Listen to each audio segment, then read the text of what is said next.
So, The Merchant of Venice, Act 1, Scene 1. Venice, a street. So now this drama would be divided into different acts. All right. On the whole, there are 5 acts, and each act has various scenes. Scene would mean that where the thing is taking place. All right. So now in this particular scene, this is the first scene of your drama. This is taking place in the city of Venice. All right. There's a street in Venice, and in that street, what is happening? Enter Antonio, Salarino, and Salenio.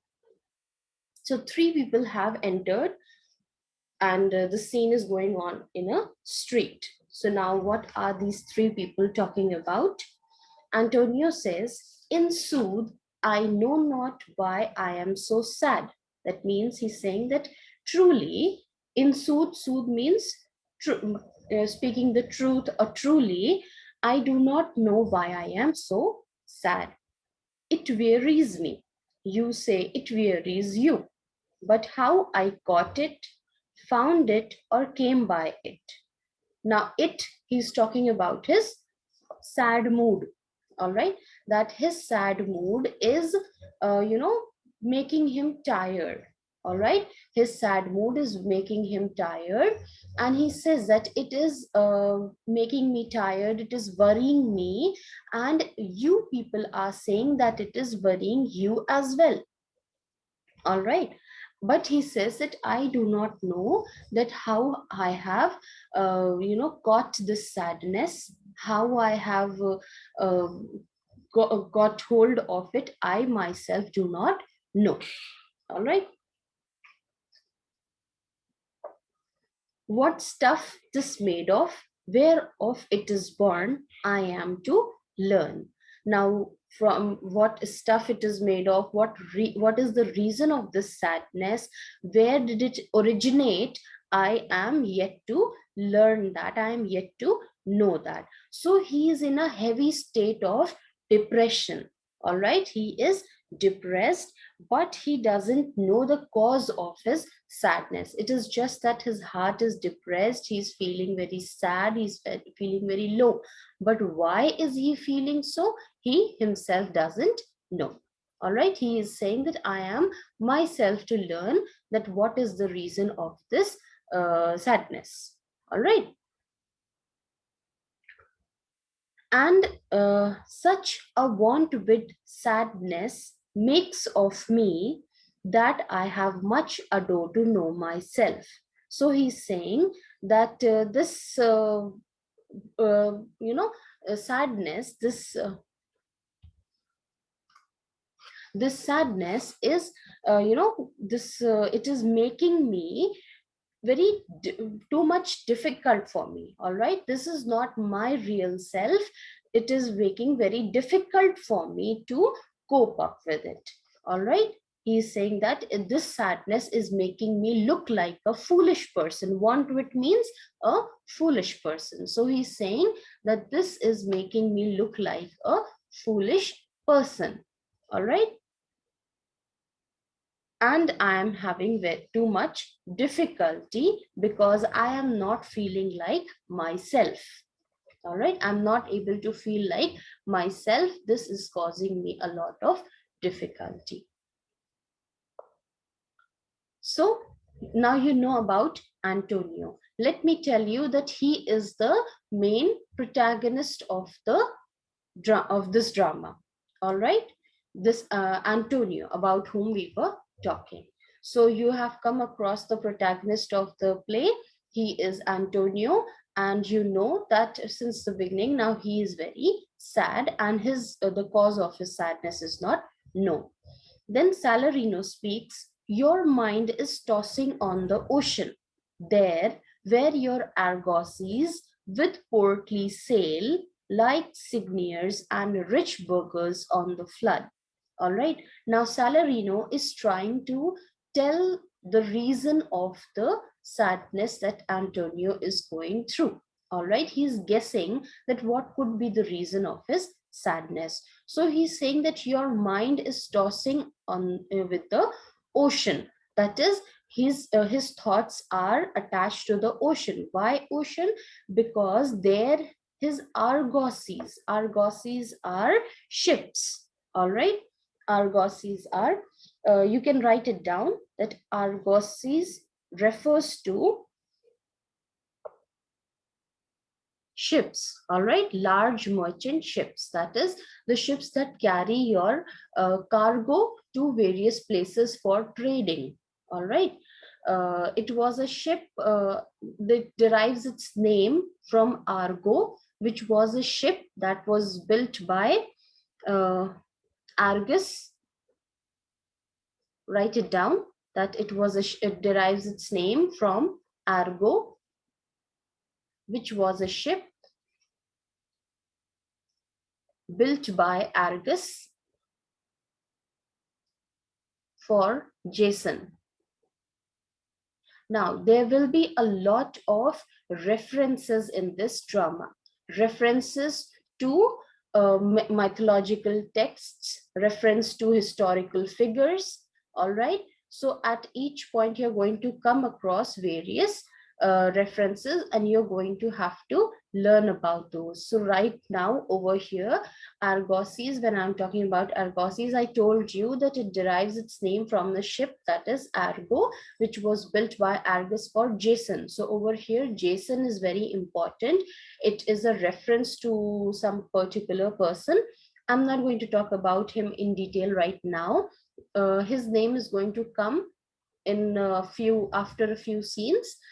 At that time, I'm going to discuss about him, and then you will know that who is he. All right.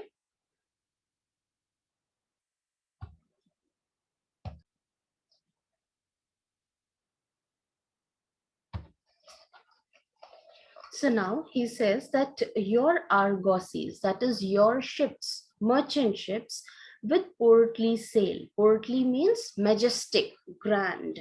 So with your large merchant ships with grand sails, they are on the ocean, like signiers and rich burghers on flood. Rich burghers means the rich citizens of a country or place, right? And on the flood over here doesn't mean flood, it means sea. So he says that because your ships are like rich merchants walking across the sea, sailing across the sea, therefore you are, your thoughts are getting attached to it. Now he is just in a way praising Antonio, exaggerating things when he's talking about the ships of Antonio. He's comparing Antonio's ships to rich citizens, and he's saying, or as it were.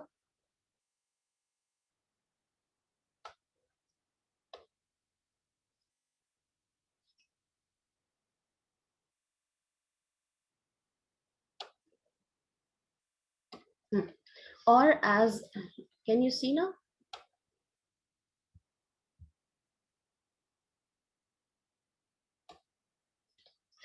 All right. He says that, or as it were, the pageants of the sea. So it is looking, the ships are looking as if a spectacular procession is being carried out.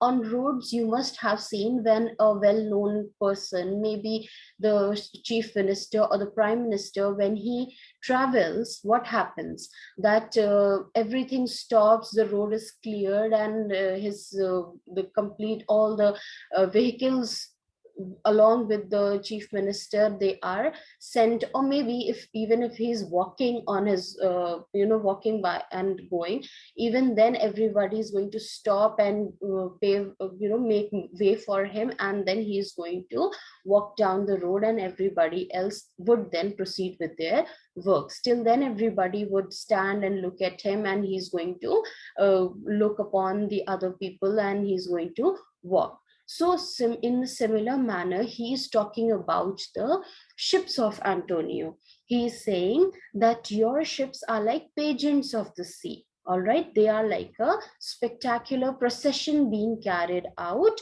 and they do overpeer the petty traffickers. All right, Petty traffickers refer to, means like when the ships are going by, they are looking down upon the smaller ships. Petty traffickers over here refers to the smaller ships that have gone out for trade. That means your ship is so big and so large, then when it sails across the ocean, the other ships seem petty in front of those, right? And your ships, they look down upon these small ships, and they move as if carrying out a procession. That is, his one ship is not must not be sailing, right? Many of the ships, a collection of ships is being sent by Antonio. Therefore it is being called a procession. So by these words you come to know that he is a wealthy person. All right, Antonio is a wealthy person, and he has sent his ships for trade, all right, across the ocean. And according to Salarino, his thoughts are attached to those ships, and therefore he is getting worried and his spirits are dull. That courtesy to them do them reverence. Now these small ships, they courtesy to them, means they bow down to your large ships and do them reverence, means show them respect. They are so small, the ships are so small in front of your large ships that it seems as if they are bowing down to show respect as they fly by them with their woven wings. As your ships fly by their woven wings, over here refers to sails, means as your ships sail across the ocean, the other ships, they stand still, they make way for your ships, and they bow in respect before your ship, and your ships, they sail across everything, in a grand procession, looking down upon the other ships. All right, so Salarino has painted a very beautiful scene where you can imagine Antonio's ships sailing across the ocean in a very grandiose manner. All right, so this was Salarino guessing the cause of sadness of Antonio. Now Salenio says, "Believe me, sir, had I such venture forth, the better part of my affections would be with my hopes abroad." He means to say, now he is also agreeing with Salarino, and he's saying that please believe me, sir. Sir over here refers to Antonio. Had I such venture forth, means if I had such an business enterprise set up, all right, had been sent abroad, so what would have happened? Be with the better part of my affections. Affections over here refers to thoughts and concern. All right, thoughts and concern. It would be with my hopes abroad, means it my hopes that are bound with the ship. What hope? That these ships are going to go, they're going to have trade with the other countries, and they're going to bring back money. All right, they are going to profit me, they are going to make me rich. So my hopes are going to be attached with those ships, and my thoughts would be attached with that hope that they are going to earn a profit and come. So Salenio is agreeing with Salarino that yes, you're saying what you're saying is right, because even if I had such a venture, if I had sent such an enterprise across the ocean, then my thoughts would be attached to those ships only. I would also be worried. All right, I would also be thinking about it all the time. I should be still plucking the grass to know where sits the wind. Now this is very important, you often get questions from this. He's saying that I would still be plucking the grass to know where sits the wind. What does he mean to say? That he would pluck the grass and he would place it on the palm and lift his palm. All right, so what is going to happen when the wind is going to blow? what will happen? It is going to carry the light grass with it, right? So he is going to come to know that in which direction the wind is blowing. All right, you are often asked the meaning of this line, or you are asked that what is the reason that Salarino does this. So he plucks the grass, he places the grass on his palm and lifts his palm. And what would that do? The wind is going to carry the grass with it, and he's going to come to know that what is the direction of the wind. And why does he want to know the direction of the wind? Because in those times, the ships sailed with the help of the winds. All right, so he's going to come to know if the wind is favorable for him, that is, it is helping in sailing, or it is against the direction. All right, that it is causing trouble for the ship to sail.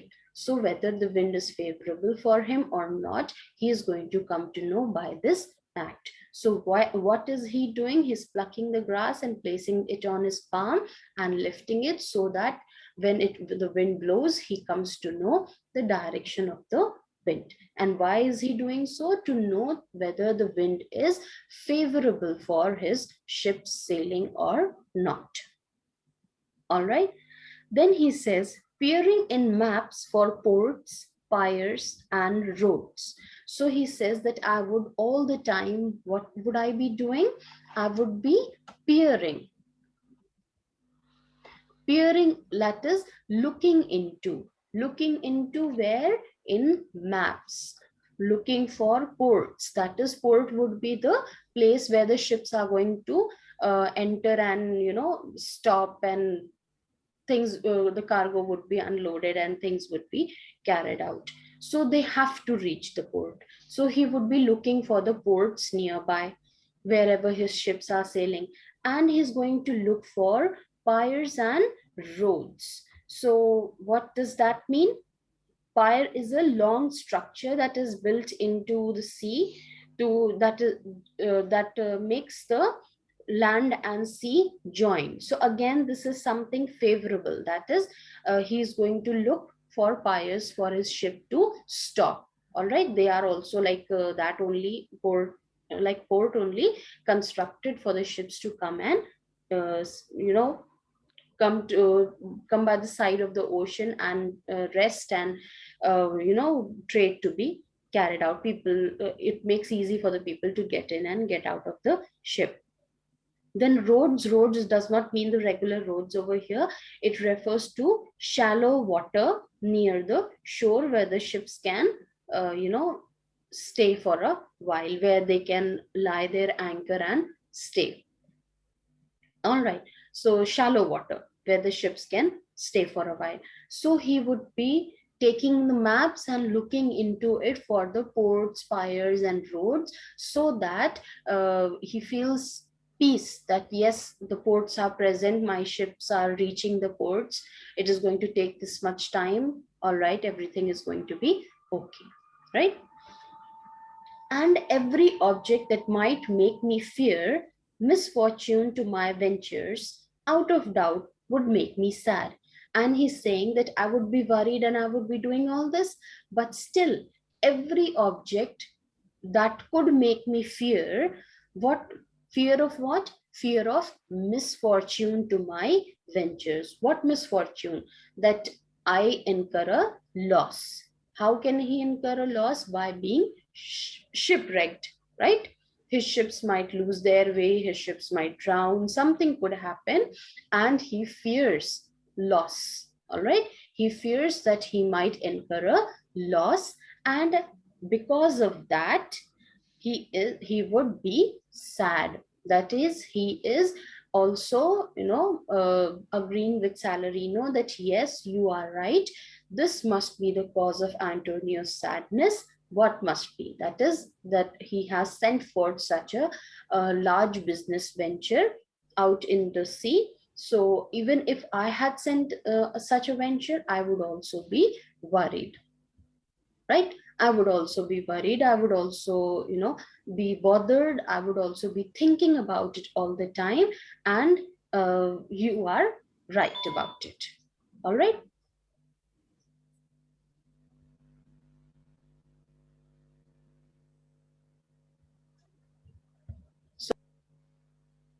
So now Salarino says that my wind, now just like Selenio has given scene where he's plucking the grass and checking the direction of the wind. Now Salarino also tries to do something of that sort, and this is going to be important, so pay attention and understand it. All right. He says, my wind, cooling my broth. That is when you drink tea or soup or something like that and it's very hot. What do? You blow before drinking, right? You blow on that. So my wind refers to blowing his breath. All right. That he's blowing to cool his broth. Broth means anything, soup or something, some liquid, hot liquid. So when he's blowing on the hot liquid to cool it down, would blow on my orb. That is, he says that it is going to send me, or over here means, shivering, fits. All right, fits and shiver. So he says that my breath is going to send me into fits of shiver. That is, I'm going to tremble with fear. When I'm going to blow on my soup, I'm going to tremble with fear when I thought what harm a wind too great at sea might do. So he's saying that this, my blowing of the soup is going to remind me of the wind that is blowing on the sea and what harm it can cause to my ships, and that is going to make me tremble with fear. All right, I'm repeating. He says that when I blow my soup to cool it down, that breath is going to remind me of the wind that is blowing on the sea or on the ocean. And it is going to remind me about what? Remind me about the harm that that wind can do to my ships. How can it cause harm to his ships? By, a storm can come and cause his ship get wrecked, right? So he says that it reminds me of the harm that it can do to my ships, and this makes me shiver with fear. It makes me, it sends me into fits of shivering. All right, blow me to an awe means it sends me into fits of shivers. All right, I tremble with fear, I shiver with fear. Now, this was one thing. Then he continues and says, I should not see the sandy hourglass run. Hourglass, you must have seen, if not in real, then in a picture. It contains two cone type of things interconnected, one inverted over the other, where sand is filled in one of the cones and it drips down into the other, marking the time, right? Even if you don't know, it's an eight-shaped vessel. Even if you haven't seen it, just Google it, you will know about it. You can see how it looks like. So it contains sand. Basically, it is used over here to remind you of sand. All right, because it contains sand dripping down little by little from one cone to the other. So he says that I should not see the sandy hourglass run. That is the sand running or dripping down the hourglass. I should not see that. Why? But I should think of shallows and of flats. Why? Because this sand is going to make me think of the sandbanks. All right, the shallow waters and the sandbanks present under the sea. All right, sandbank refers to, means a huge collection of sand under the sea where the water is not that deep. It's not good for the seas because for the ships, because ships need a lot of water to sail, right? They need the deep sea, right, where the seabeds are very low. If the sandbanks come across, the ship would not be able to sail properly. And see my wealthy Andrew dogged in sand. So I see, when I look at these at this hourglass, what I imagine, what I can see in my mind is that my wealthy Andrew over here refers to the ship again. All right, it's a well-known name for a big ship in Shakespeare during Shakespeare's time. All right, so it was a well-known ship, a very large, big ship. All right, so he makes reference to that, and he says that I see my wealthy Andrew, and it is how, in what condition? It is dogged in sand. It has been brought to a stop. It has got stuck in the sand, veiling her high top lower than her ribs. All right, veiling means lowering down. Her high top means the thing that should have been at the top, that is the top mast, the sail, it is now lowered down, lower down, lower than her ribs. So it the sails or the mast are lower than her body, that is the body of the ship. Her ribs means the structure of the ship.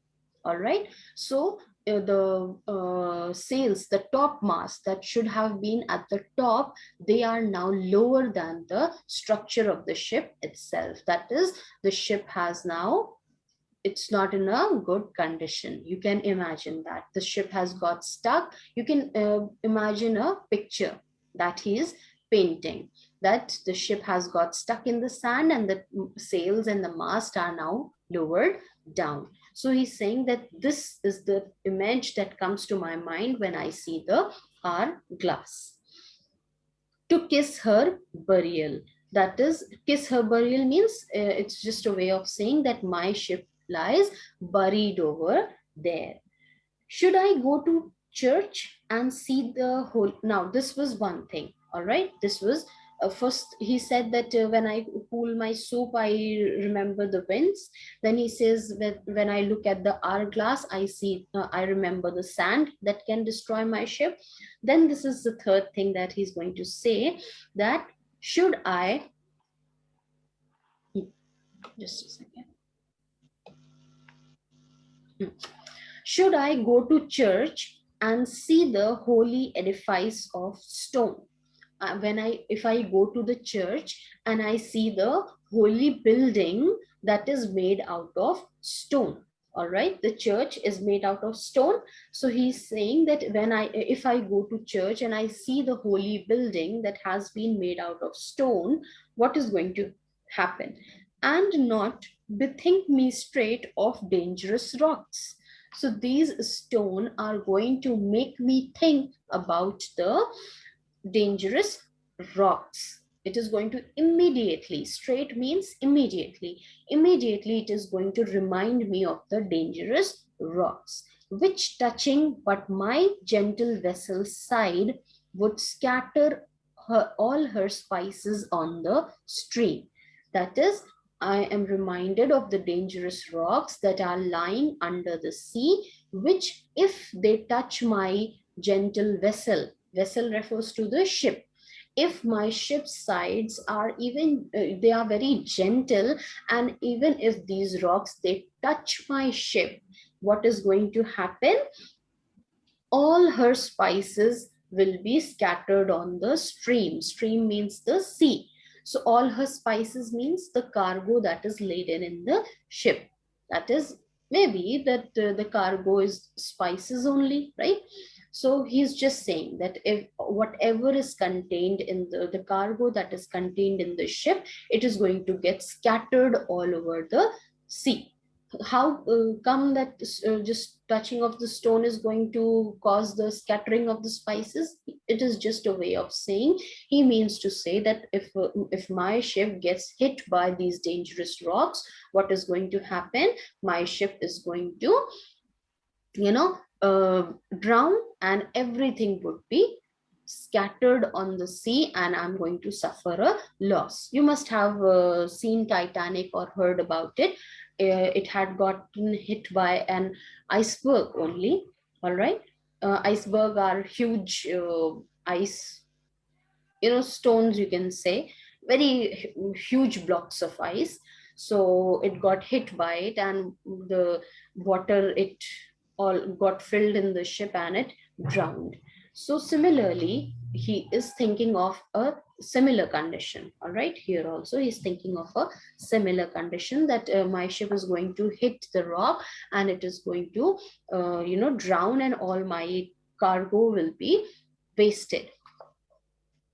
Enrobing, enrobing the roaring waters with my silks. What the silk cloths that are present in the ship, that have been sent for trade, again refers to the cargo. The spices would be scattered, the silk would be, made wet by the water, right? And in a word, but even now worth this, and now worth nothing, which was, that silk was of a lot of worth a moment ago. A moment ago it had a lot of worth. Why? Because this is going to be sold in the market and it is going to get me money. But now this is worthless. Once it comes in contact with the water of the ocean, and it gets scattered on the ocean, it gets wet, it is now worthless. It is worth nothing. It is not going to get me any profit.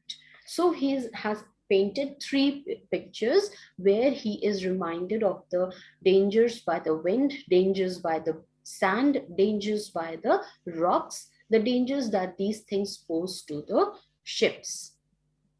All right, the danger that these things pose to the ships. Then he says,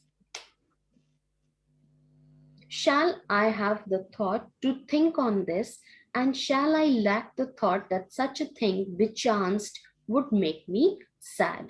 So he is saying that if I can imagine these things, and I know that there is a possibility that these things can occur, right? I know that there is a possibility that these things can come to chance, these things can occur, then it is definitely going to make me sad. All right. But tell not me, I know Antonio is sad to think upon his merchandise. So he now refers to Antonio and he says that, Antonio, I know that you are sad because you are thinking of your merchandise that is at the sea. All right. So he says that he, first of all, he justifies Antonio's sadness, that if my ventures would have been at the sea, then I would also have, all the time thought about it, thought about the risk that are posed to my ships, and what loss I could occur if my ship gets wrecked. So obviously I would also have been sad. And then he says that, Antonio, I know that this is the reason of your sadness, that your merchandise are at the sea, therefore you are so sad. Yes, problems.